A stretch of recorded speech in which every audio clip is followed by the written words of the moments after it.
Now go through the risks you have listed. Select 3 of them as the most important to prepare for. So you will have them under special surveillance. You look carefully at these things and decide how you can meet it, how you can avoid it. Select 3 of the one you have listed that are most dangerous for your project. And one more thing. Select another 7 to make a list of 10 risks that you should monitor during the startup of the project and beyond.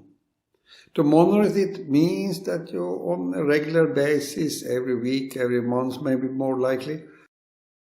Where are you standing? Have you calculated them into your project so you can meet them? For instance, if there are money that might be missing in a stage, do you have reserve funds that you can use?